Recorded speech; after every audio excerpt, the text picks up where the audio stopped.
Welcome to True Crime Garage. Wherever you are, whatever you are doing, thank you for listening. I'm your host, Nick, and with me, as always, is a man whose real name is Day, drunk by night. Here is the captain. Yes, thank you very much. It's good to be seen. Good to see you. Thanks for listening. Thanks for telling a friend.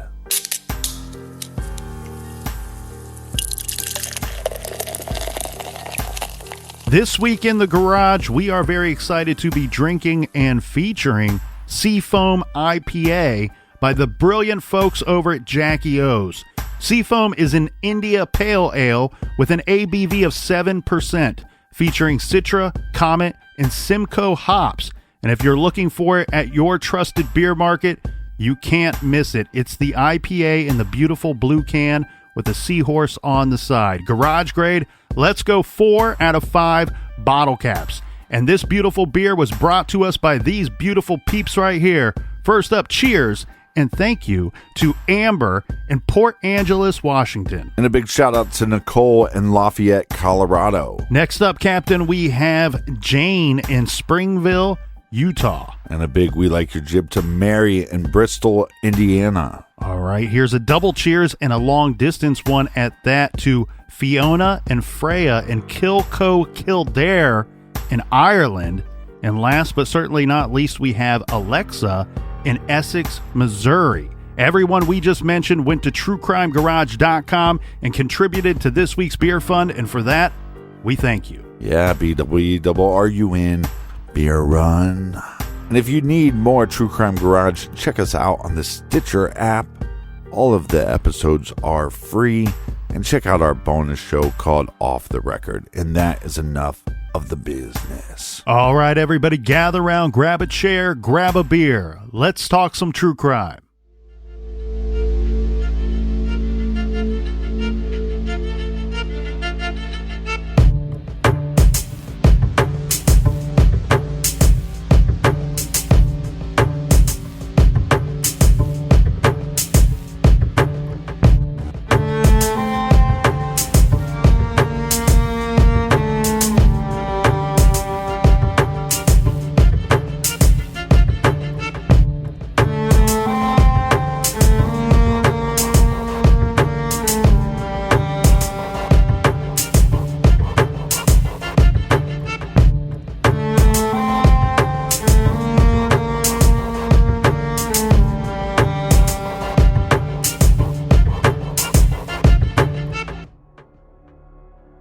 The 2008 stock market crash took place on September 29th, when the Dow Jones Industrial Average fell 777%.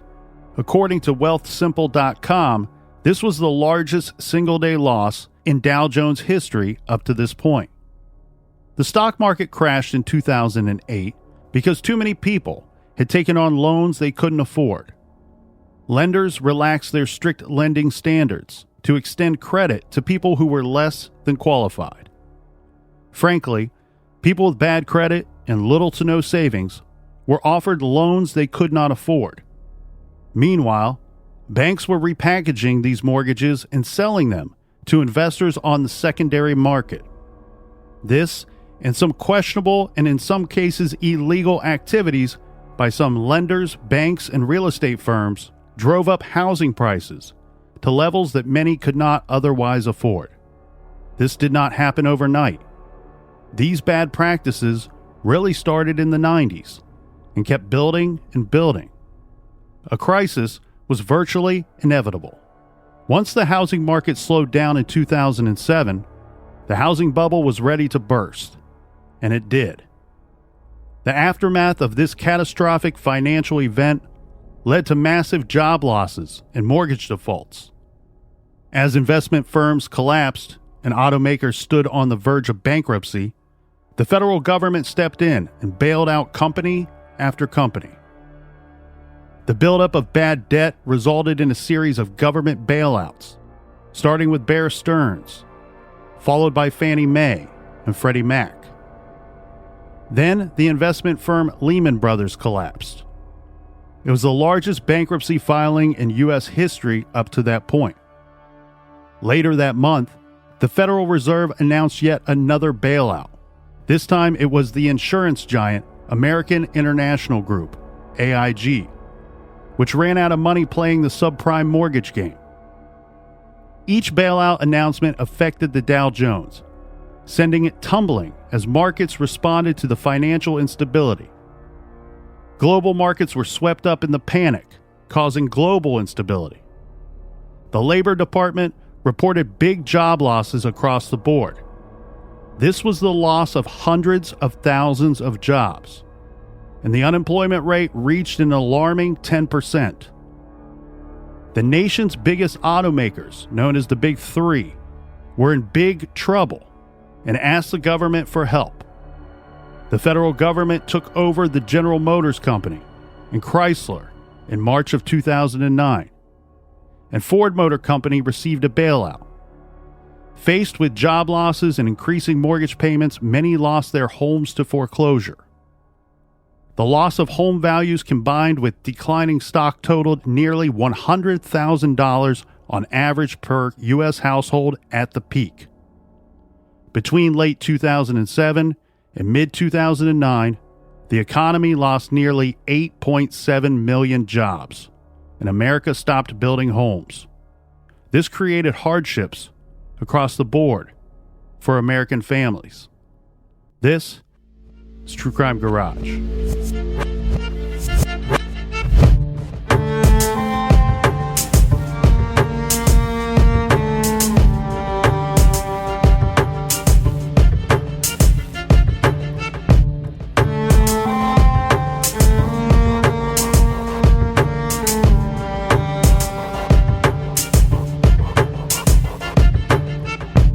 We started off this week discussing the stock market crash of 2008 as it does play a factor in this week's case.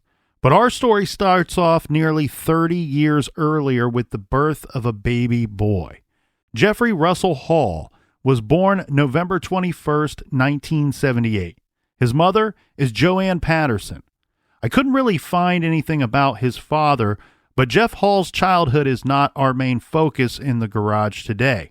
Our focus will be his adult life. In early adulthood, Jeff got married to Letitia Neal, and the young couple had 2 children, a boy and a girl. Their names are Joseph and Shirley. Joseph was born June 19th, 2000. Shortly after the birth of Joseph and then Shirley, Jeff and Letitia split up. It wasn't long after the divorce that Letitia was pregnant, but not with another child by Jeff. No, Letitia was pregnant with twins by another father. The birth of the twins was successful. However, in 2003, the 2 still very young twins were hospitalized for failing to thrive. This resulted in Child Protective Services stepping in to investigate the whole family and living situation. Social workers, which, by the way, may be the single most difficult job in America, so cheers to those who do that job and do it well. The social workers reported that Letitia, and I'm guessing, Captain, her new beau's home, had no electricity or gas. That seems to be a reoccurring theme here as of late on our show. We spoke a couple weeks ago on our Jalik Rainwalker episode about parents raising their own children plus some adopted children in a home with no electric, no gas, or outdoor plumbing only. But that was by choice from those parents, right? The home that we are talking about right now, the living situation that we're talking about right now, has those amenities. And I'm guessing that Letitia and her man's home, well, they just chose not to pay those bills or could not pay those bills. And the people over at the electric company, gas company, well, they shut that shit off. I'm thinking here that this home only had running water because the good people over at the water company in most areas won't turn it off even if you don't pay. So social workers found poor living conditions for these 2 children. A filthy house with maggots growing, living, and even flourishing on dirty dishes throughout the home. Yummy. Yummy. Mm-hmm. The children were not well taken care of. In fact, they were malnourished. The kids were not clean either. They were covered in dirt and, worse, covered in bruises. So we've got to take these children out of this bad living situation. So easy fix, right? when the biological parents are separated, we will just send the kids to live with and be raised by Dad, Jeff Hall, right? Well, that's going to be wrong because Daddy's got a drinking problem. Right. Jeff Hall was on probation for driving under the influence. As a result, his 2 children were temporarily placed with their grandmother. And then about a year later, this would be 2004, by now Jeff must have cleaned up his act a bit because Jeff Hall was granted full custody of his 2 children, Joseph and Shirley. After Jeff's divorce to his first wife and the mother of his 2 kids, he was in a good relationship with a woman named Krista McCary. And the 2 did get married, and they would go on to have 3 children together.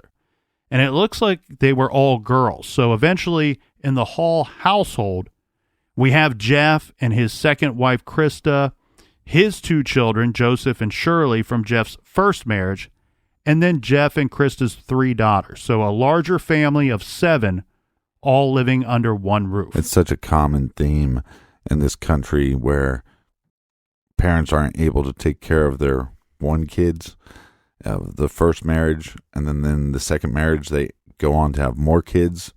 And it's like you couldn't take care of the first set of kids. Is it the ones that can't take care of the kids the most tend to have the most kids? Yeah. Are you trying to have enough kids so that eventually, in like a shameless situation, they just raise themselves, they raise each other? Yeah, or maybe they're just such a great tax write-off. Well, Jeff earned a living and provided for his big family with his job, of course, and Jeff is a plumber. But then sometime in 2008, Jeff lost his job. Again, we should keep in mind for those not old enough to have experienced this as an adult, but the wicked triad of the stock market crash, the housing bubble bursting, and the massive job loss truly affected everyone in some shape or form, and of course, some more than others in this country. Right.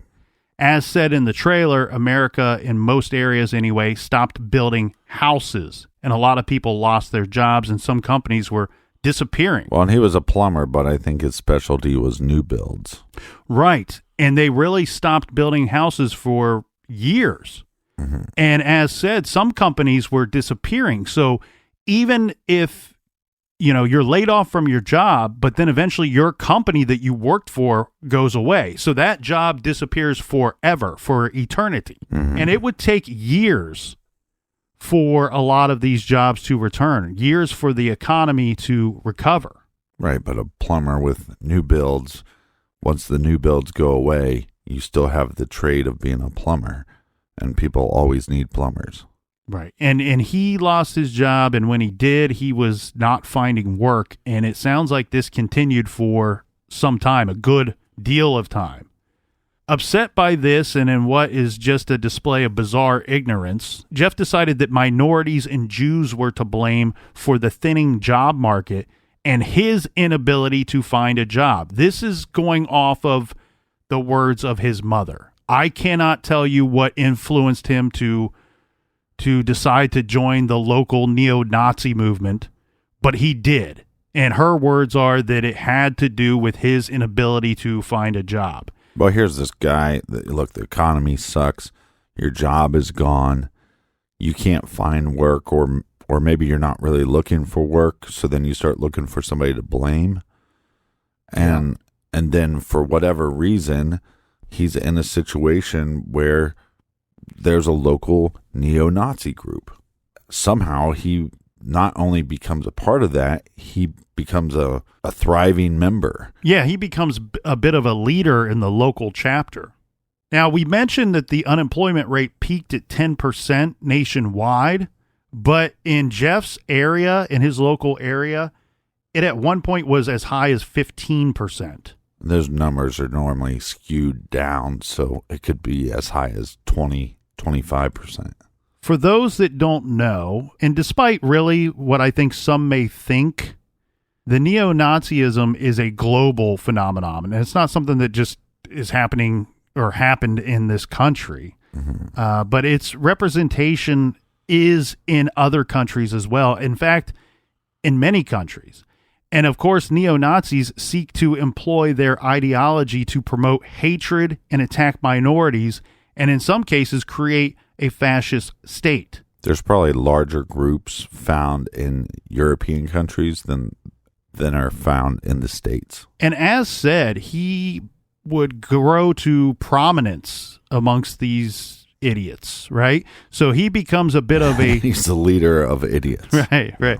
He becomes a bit of a leader, a vocal guy, a vocal leader in his local chapter. This is for the National Socialist Movement, or the NSM. And I guess the NSM is the largest neo-Nazi group in this country, maybe in most countries. I don't know enough about this, to be honest with you here, Captain. It's not something I've spent much time on in my lifetime reading about. When you see some of these meetings, they're pretty small, and it also looks like the average person that's attending, like, it seems like there's some normal people, or they appear to be normal on the outside. There's other ones that look like that maybe their parents were cousins. It's a unique group. I mean, it's like Walmart at midnight. That's rude to the Walmart people. Well, so he is involved in this group, and as said, he's a vocal leader. Now, one thing where this really drops on the map, where you start seeing this group not just being involved, because they're always involved in these like protests and things like that, but you see Jeff's heavy involvement. This starts with a rally near a day laborer site in Jeff's hometown of Riverside, California. This was in October of 2009. Now, at the rally, Jeff and the rest of his band of idiots wore World War II era Nazi uniforms. You don't have to use much of an imagination to picture one of those. Not only did he join this little hate club, but apparently these members like to play dress up as well. Well, think about how stupid these individuals are. We can't get jobs. We're lazy. That's how I'm taking it. These guys are lazy. I know people struggled through this time, but they're protesting day laborers, guys that would sit on the corner somewhere and hoping somebody would pick them up to take them to a construction site or whatever. Instead of protesting, maybe you should have been in that line waiting to get picked up to do some work that day. Well, Jeff would travel out of town and even out of state to join in on these rallies. I mean, there were at least two that he went to that were out of state. I'm suspecting it was several more. And look, this is really when I question someone's motivations, right? When somebody is complaining that, hey, I'm involved in this, or this got me involved in this because I couldn't find work. If that's the genesis of this whole weird hate club that you're in, I don't understand why he's not spending more time out looking for work. It seems to be a lot of time involved with his neo-Nazi group, and then also spending money that he does not have, right, on playing dress up with his friends. Right, and basically it's because if I hang out with these losers, I'm the king of the losers, so it makes my dick feel a little bit bigger. It's people giving him an excuse for this horrible behavior. In 2010, Jeff Hall ran for election against an incumbent for the Western Municipal Water District Board as a member of the National Socialist Movement. Jeff, to what I hope is to the astonishment of everyone listening, he received about a third of the vote. That's right, just a little more, and Jeff would have been elected, and the good people of Riverside, California would have had a hate-fueled racist sitting on the board of Municipal Water District. This, when people look at this from the outside looking in, especially people in other countries, they'll go, that makes sense because America is, quote-unquote, a racist country. That this guy managed to get a third of the vote. One problem amongst other problems that we have here in the States is that People and communities pay very little attention to local elections. Our voter turnout rate for local elections is really despicable. Right.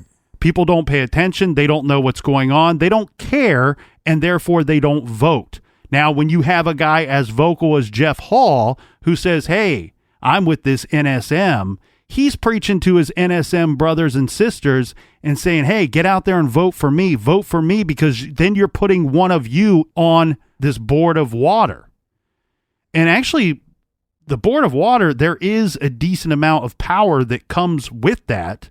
I won't go too much into it because, I don't know a whole lot about it, but anybody that has seen one of my favorite shows, Goliath, Season 3, will understand that there is a decent amount of power and responsibility that comes with this position. He did not get elected.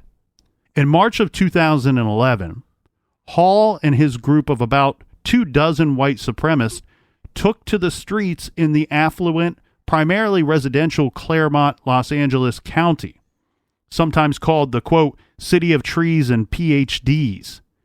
They had a screaming confrontation with counter-protesters of more than 200 immigrant rights activists who declared the group as racist.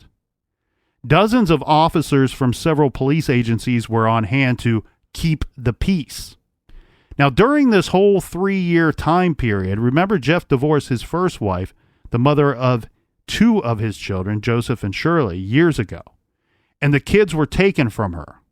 His first wife eventually moved out of the state of California and remarried, but in early 2011, she moved back to California, and because she did such a great job as a mother the first time, she was attempting to regain custody of Shirley and Joseph. In all fairness, though, people make mistakes. People should be allowed the opportunity to turn their life around and get back involved with their children's lives. Agreed. Now, according to Jeff's mother, Joanne Patterson, she says that little Joseph was a difficult child. He was volatile and at times even violent. Yeah, it said he was kind of an odd duck from the beginning. Well, this all to the point that Joseph was kicked out of several different schools over the years. I saw one report that said he attended, I believe, 7 different schools. I'm guessing he was kicked out of all of them. Wow. Some of the more notable offenses committed by Joseph, he attacked students. He attacked school staff. I believe he was accused or did stab another child with a pencil. And he was even expelled for choking a teacher with a phone cord. So this is a very violent little child. Yeah, it's the chicken or the egg, though, because he was also, I guess, violently disciplined by his father. He was abused, is the way that I see this. And I don't mean to argue that point, but I'm just saying, from everything that I read, it wasn't a situation where dad gets drunk and mad and just starts punching everybody. It seems to me like this situation was kid gets in trouble, dad takes the punishment too far. The kid experienced in it's still abuse. Yeah, in his 10 years of life up to this point, the kid experienced 20 times that child protective services were called on his parents, and they did not remove the child from the house. Maybe they didn't find anything wrong going on, but usually where there's smoke, there's fire. And that's 20 calls. And the other thing too, a lot of his behavior and the problems that Joseph has, a lot of this stems from something we talked about a few weeks ago with Jalik Rainwalker's case. It's a very similar situation. During the pregnancy with Joseph, mommy and daddy were drinking and using drugs. You know, mom was using smack and drinking alcohol all the time. And I understand she's the one carrying the baby. Dad's just as much to blame. He was using drugs and drinking as well during that pregnancy. So they had a real problem with Joseph controlling his behavior. And then it sounds like, as the captain pointed out, a real problem with Jeff controlling his behavior as well. The difficult thing with Joseph, though, is The real problem is not just controlling his actions, but it also seems like the understanding of consequences of his actions. His grandmother said that Joseph doesn't understand cause and effect. And I think that this statement here, Captain, is a bit more complicated than just the way it sounds on the surface. So Joseph having the inability to comprehend the consequences of his actions goes beyond just his failure to understand that he does something bad, he will be held accountable. And there will be a punishment for his bad behavior.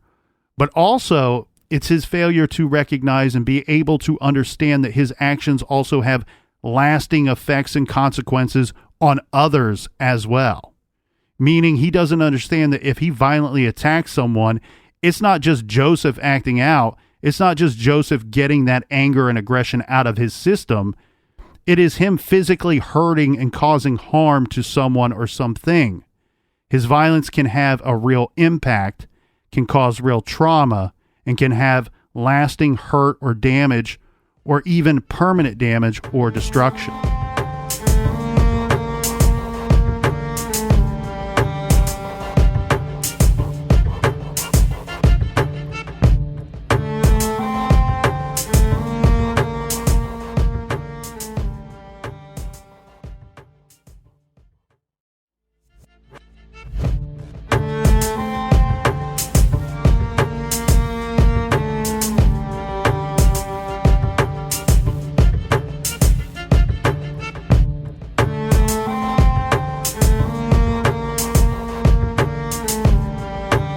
All right, we're back. Cheers, me mateys. Cheers to you, Captain. Cheers to all the people in the back. Did you have fun in Jamaica? I did. Jamaica had fun because I was there. Well, we're all glad that you're back. I'm glad to be back.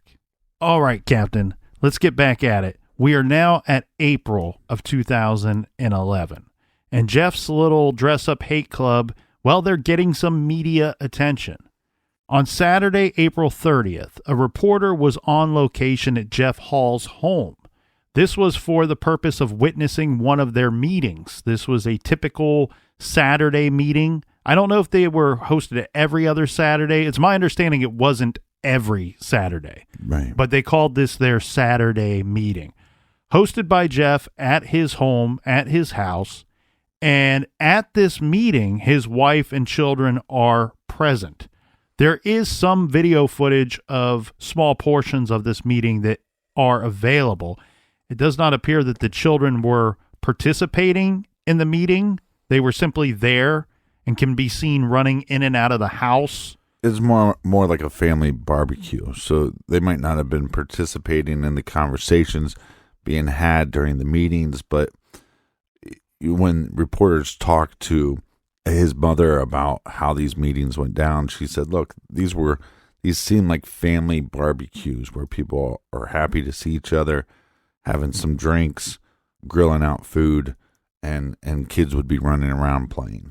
Yes, that is a part of it, but I want to be clear. There is some formalities to these barbecues. They are official meetings, and yes. You can see video footage of individuals taking turns standing at the front of the room addressing the rest of the group who are sitting in rows, hanging on every word of the person giving their speech at the time. Well, and I want to be clear, though, too. They're not forcing the 10-year-old to sit down and listen to every word, but those kids are in that area, so they're going to hear all those words. That's what I mean. They're going to hear all this hate speech. You can see the children in the video footage that I saw. You can see them running in and out of the house, repeatedly opening and closing the sliding glass door to access the backyard and then to come back in from time to time. So you're exactly right. They are hearing this, and it looks like most of the meeting portion was held in Jeff's living room, and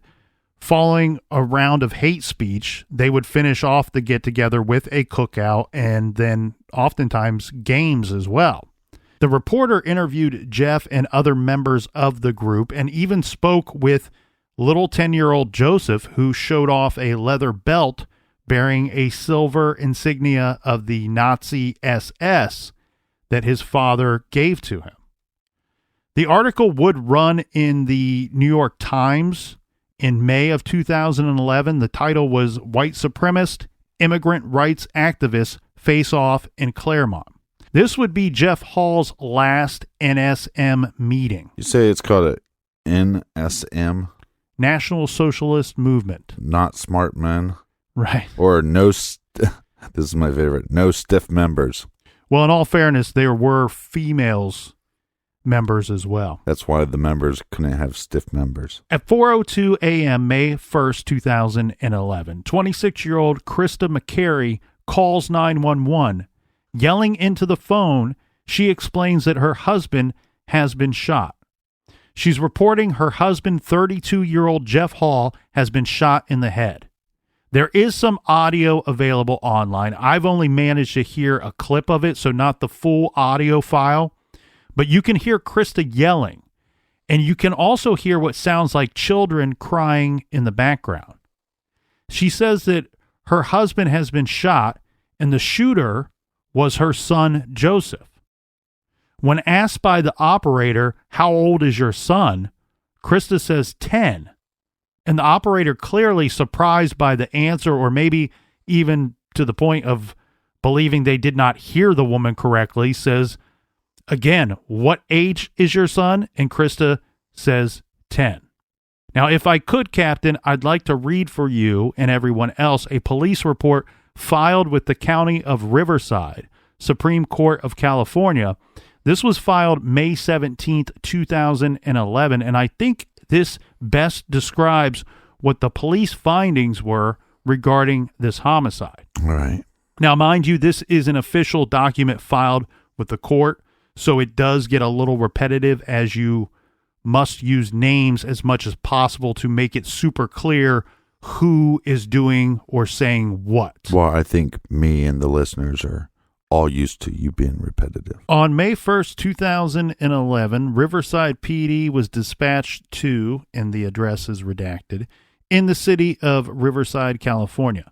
Upon arrival, Jeffrey Hall was found deceased on the couch with a gunshot wound to the left side of his head. There were 5 children, ages 10, 9, 7, 3, and 2 months old, in the residence along with their mother, Krista McCary. Those subjects were removed from the residence and transported to the Magnolia Police Station for interviews. Detective Roberta Hopewell conducted interviews with 4 of the 5 children. Obviously, the 2-month-old was not interviewed. During the interviews, 3 of the 4 children knew where Krista and Jeffrey kept their gun, and the youngest, name redacted, 3 years old, knew the gun was in the house. Okay, so before we move on from that, Captain, let's clear that up. What they're saying is there's 5 children in the home. The one's just a baby. We can't interview the baby. But of the 4 kids that we did interview, 3 of them knew exactly where the gun was that was used to kill Jeff Hall, right, located in the home where the parents hid it. And the youngest of these 4 did not know exactly where it was, but knew that there was a gun present in the house. Mm-hmm. So it's no secret that there are firearms in the house, and these children know some of them know how to access this firearm. The oldest child, which is Joseph, admitted during the interview that he was tired of his dad hitting him and his mom. Now, he calls his stepmom Mom, just to be clear. He's known her for years, and Krista really is the closest thing he has to a mother. She's the acting mother. Joseph said that he thought his dad was cheating on his mom and thought he might have to choose which person he would live with. Joseph told Detective Hopewell he knew his mom and dad had a gun and knew where they kept it. Joseph said he went into his mom and dad's closet, got the gun, which is a Rossi .357 revolver, from a low shelf in the closet. Joseph said it was right there on the shelf. Joseph told Detective Hopewell that he went downstairs with the gun, pulled the hammer back, aimed the gun at his dad's ear while he was asleep, and shot him. Joseph said he went upstairs and hid the gun under his bed. That is where the responding officers did find the gun when they arrived at the house. Detective Hopewell asked Shirley, 9 years old, about the guns that were in the house. Shirley described the gun as small and black. She said Mom keeps it on the shelf behind the jewelry box. She said that all the kids knew where Mom kept the gun. Shirley said Mom had a small gun and Dad had a big one. There was also a rifle that was found in that same closet. Shirley said all the guns were kept in the closet. She said that she had been target practicing with Mom and Dad, but was told not to touch the guns.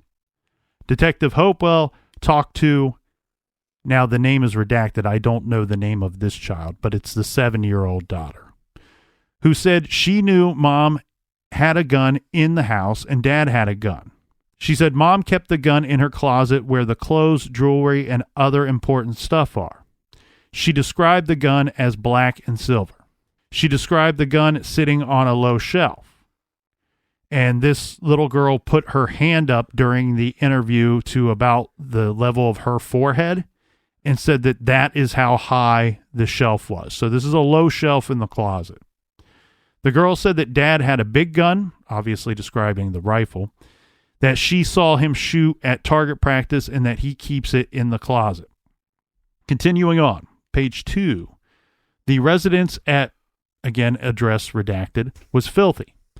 There was dirty clothing on the floors everywhere. You couldn't walk through the upstairs rooms without stepping on clothing on the floor.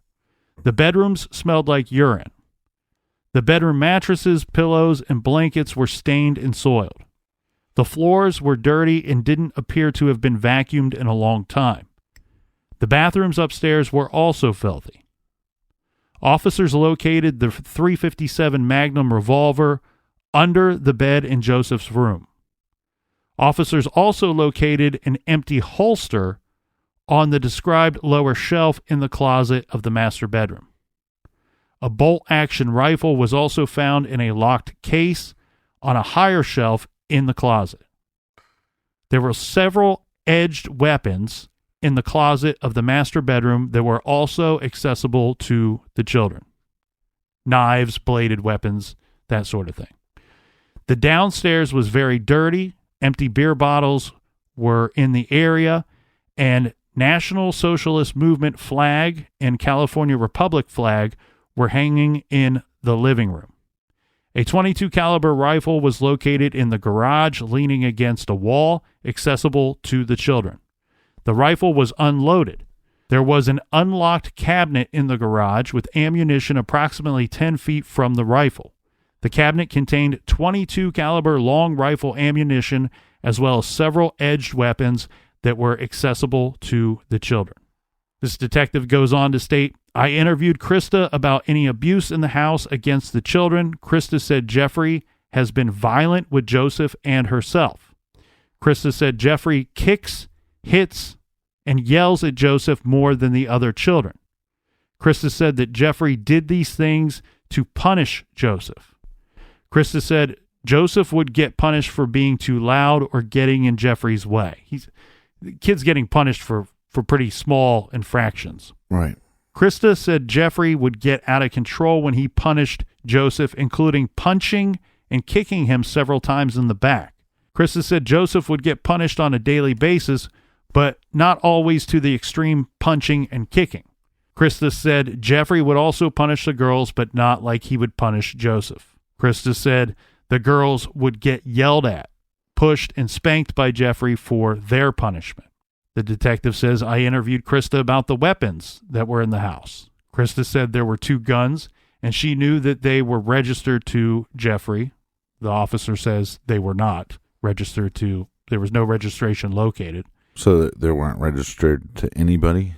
That's what it sounds like, or at least based off of 6 days of investigation, that's what they came up with. I don't know what they found after this was filed.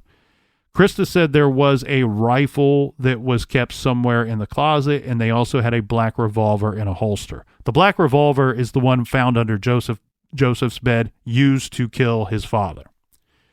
Krista said the revolver was located on the lower shelf in the closet, and she admitted that the revolver was on a low shelf where the kids had access to it. Krista said that Jeffrey kept it there so he had access to it.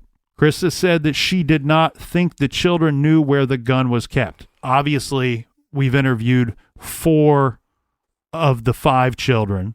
Mm-hmm. And had the youngest child been old enough, she would have known where the gun was as well, right? Because 3 out of the 4 know exactly where it is, and the 4th child knows that it's in the house somewhere.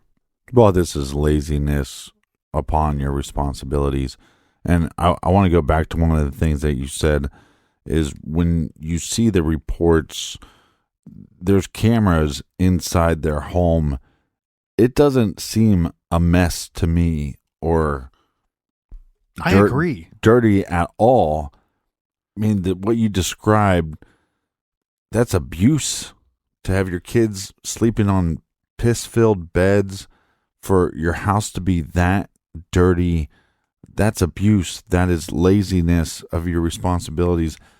So if you're not even willing to clean up or help your kids clean up their bedrooms, are you going to really know if your guns are secured and away from your children? Well, but what I see here, Captain, is no attempt to secure the guns. It's not like we forgot and this happened. Right. It just appears that there's no attempt to really, the most that they're doing to keep these guns from the kids is to tell the kids, don't touch the gun.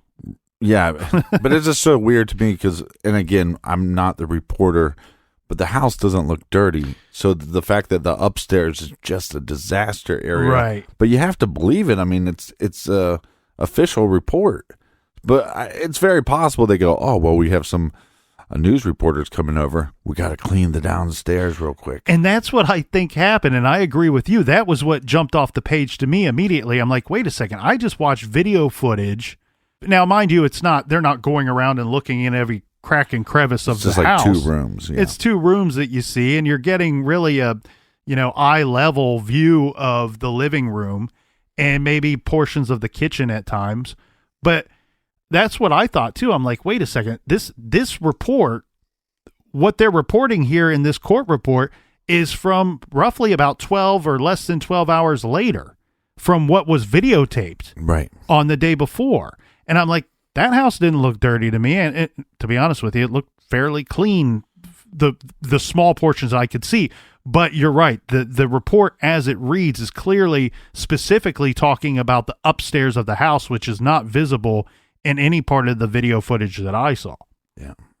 So we go on we're talking about the inability or the lack of caring to secure these guns away from the children. It sounds like, old Jeff wants to have at least this handgun accessible to him at the quick. So in that thought, he's not gone a step further to have it available to him, but not to the children or anyone else. And the detective does get Krista to admit on the record, it says right here, Krista admitted the closet door does not have a lock on it. So they don't even have the ability to lock the closet door to keep these guns from the children. To which, after that statement, the detective says, I advised her that there was so much junk and clothes on the floor that I did not think the closet door could shut. Krista just acted surprised that the children knew about the gun. Krista said that Jeffrey did bring the gun out occasionally and put it on the nightstand for protection. Krista said Jeffrey took Joseph target shooting when they went to a border trip, so Joseph knew how to shoot guns. The detective goes on to state that the conditions of he says apartment, which seems confusing to me because it's always described everywhere else as a house, and it looks like a house to me. Yeah, I thought you can see the outside of the house during the report as well. Yeah, I don't know if maybe it was a duplex or... Right. But it's a house, right? We can agree on that. Or maybe they're renting the house, so that's where the term apartment comes there from. You go. I don't know. The detective says that the conditions were filthy and not sanitary for the 4 children and infant to live in.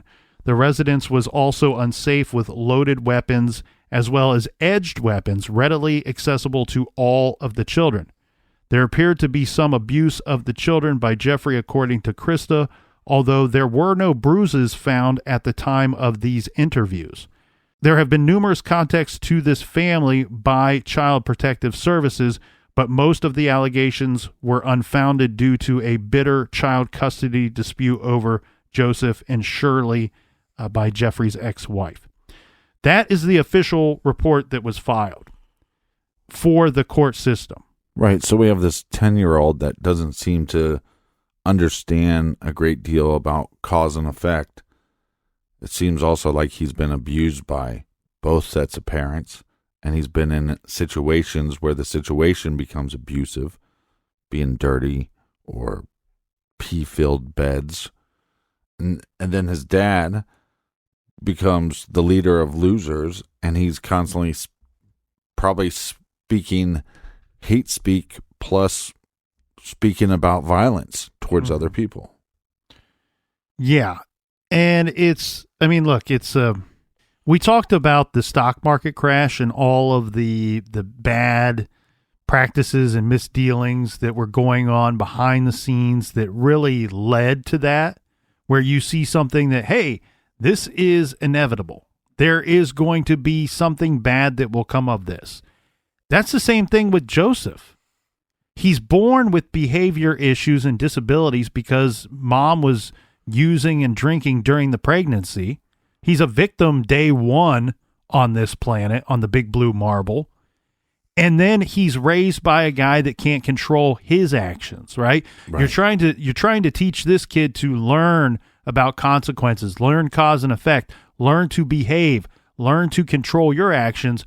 But yet the father in the household, every time he gets mad or sees something or hears something he doesn't like, it's a smack or it's a whack or it's a yell. It's the father using violence to solve his problems, does not teach the child to do anything different.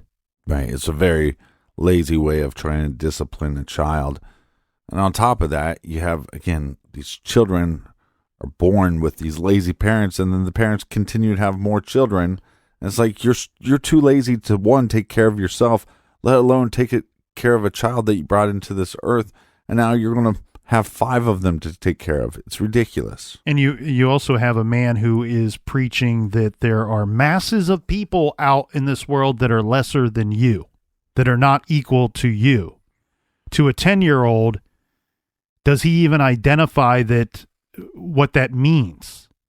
What is his understanding of all this hate speak that's going on? And look, when the camera was on, it didn't sound super crazy, super violent stuff that they were preaching. Right. But who knows, once that camera was off, what kind of talk was going on? Was this man screaming about genocide? Right. But these were, let's not get it twisted. What they were saying was uncomfortable to hear.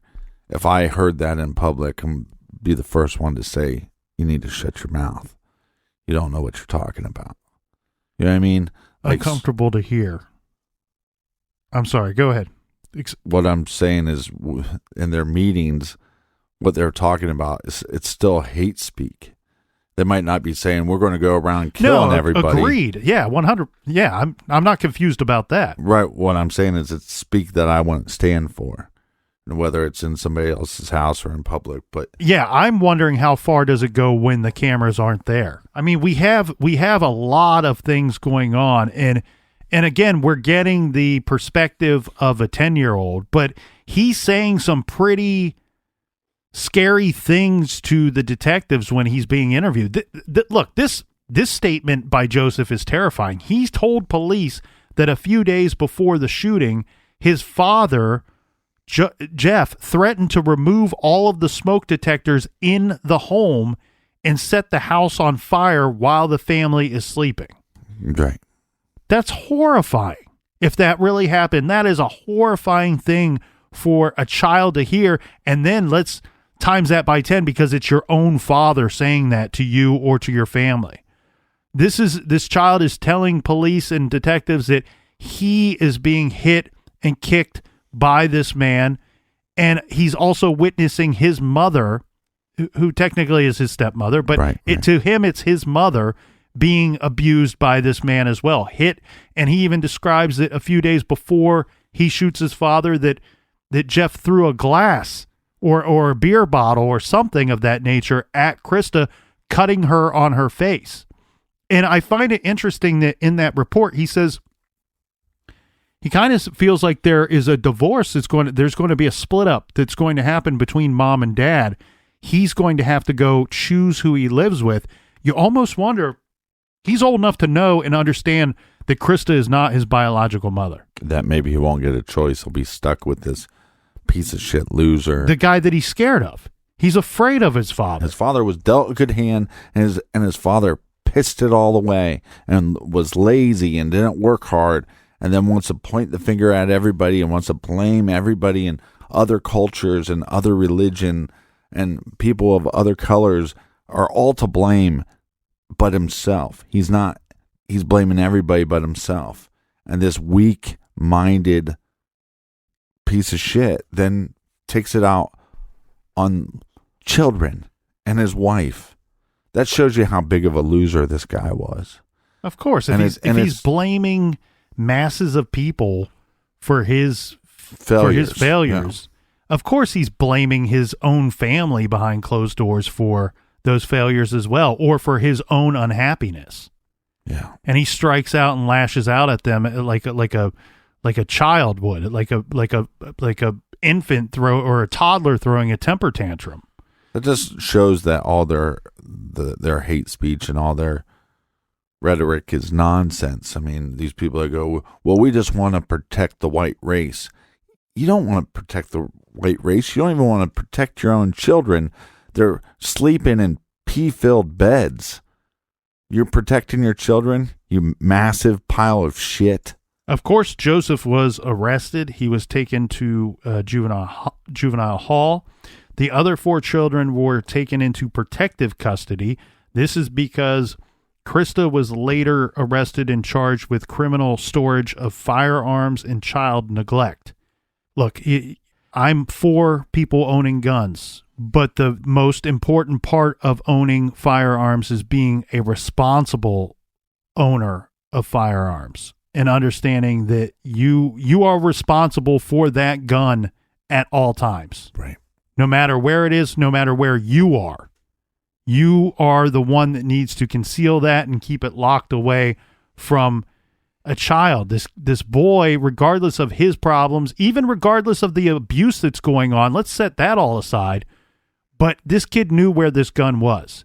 And when he talks to police, he clearly, you can blame this on his age, you can blame this on his disability, you can blame it on everything under the sun.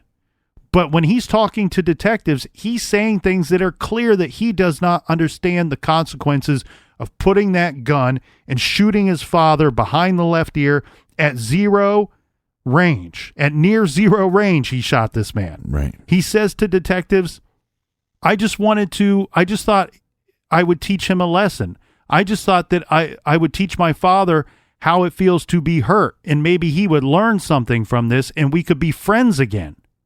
He also asked the detective, how many lives does a person get?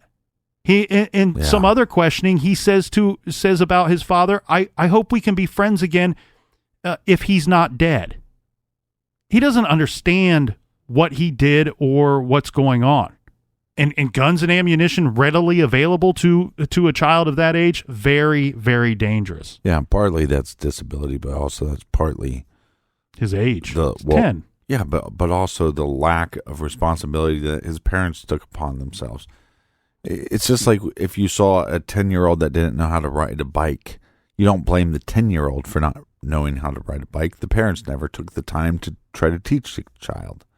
So the fact that this kid never had a conversation on life and reality and anything. Right. But this is a whole different story, maybe not even a story at all, if they would have bothered to just lock up the guns. Now, Joanne Patterson, Jeff Hall's mother and Joseph's grandmother, she was given temporary custody of the other 4 children. On a interview that she did with 60 Minutes, she said that she was not surprised that Joseph killed his father, but she expected it would not have happened until her grandson was much older. On January 14th, 2013, Joseph Hall, despite his age at the time of the killing, was found to be responsible for Jeff Hall's death. Joseph was sentenced to a juvenile detention facility until he reaches the age of 23. He is eligible for parole at the age of 20. Joseph turned 20 years old in June of this year. So then again, it becomes the conversation of chicken or the egg. And as far as 10-year-olds or I guess young children committing violence against their parents that would end in death, there's not that many cases. It seems like there's multiple reports that I've seen where it's like 9-10-year-olds since 1980. And then I've seen also reports where it's like this happens roughly once a year. But I thought something that was kind of telling from the grandmother was that she suspected that her grandson would eventually kill his father. It just would happen later in life. Yeah, I mean, so let's analyze that for a second. I take her statement to mean possibly a couple things. Maybe it's her opinion that this boy, Joseph, was violent and misbehaved and misunderstood the world from day one, and it never changed. It never changed when he was 5, when he was 7, when he was 10 years old. It never changed, and he was violent enough that she believed. You know, it's difficult when you analyze her statement because you go, does that mean she believed he would kill someone or specifically kill his father? Right. At some point in his life. You also have to wonder, is she deflating the blame that you could put on the victim here? And that's what's very difficult in the telling of this story. And even when you hear interviews by the family of Jeffrey Hall and Joseph Hall, you have a situation where, look, the victim is not likable. The victim is talking about some pretty disgusting and disgraceful things and teaching them to his children, likely. Definitely teaching them to not only his children, but other children. And it's hard because you don't want to victim blame somebody. And again, the problem with death in this case is this racist bastard, you can't right his wrongs either because he's dead. So there's no change in him now. Yeah. But then on the flip side of things, would he have gotten worse? And would he have made this small group of small-minded individuals, would he have made them stronger? And would they have caused harm? And would it have gone from not just protesting and hate speech to actually criminal activities against other people? And you wonder if it's just a better world now because he's not here. Well, it's exactly the same thing that we talked about a few weeks ago when we were talking about the 1995 article written by criminologist John DeLulio, where he's discussing, look, when you raise children in a terrible environment that is filled with hate or neglect or violence, this is what you're teaching them to become. Right. They become one of those three things where they either neglect their own children or they grow up to become violent. And you start to see that violence lashing out to others in the communities in the early ages of even teenage years. And with Joseph, again, it's a difficult situation, Captain, because his statements to police clearly show to me he does not understand the ramifications of his actions or anything that he did that night. It doesn't make it that he should not be punished. Right. And I say that because what you're doing is you're creating a dangerous situation for the public if you continue to allow this child to live in a community. You're putting everybody else in danger because of that. And hopefully he was young enough when he went into the system. And look, I'm going to get attacked for this because there's not a lot of people that like the system. I don't blame you. I'm not cheering on the prison system here. But what I am hoping for in Joseph's case is that he can live in an environment that has clear rules that are black and white, that there are no gray area. There is no father smacking, punching, kicking him. There is no father overreacting and beating him up over something. Mm-hmm. That this child is able to live in an environment where there are clear-cut rules, that there's some form of education that he can get, and maybe he can live in an environment where he can be rehabilitated and he can move on from this at some point, because we are already at a point where parole is a discussion for this young man. Yeah, it's really interesting because when he asked the question, how many lives does my father get? It's very clear that the child doesn't understand what it is to be human. But clearly his father, believing that there's some kind of superior race or that we're different, it's clear that he didn't understand what it was to be human.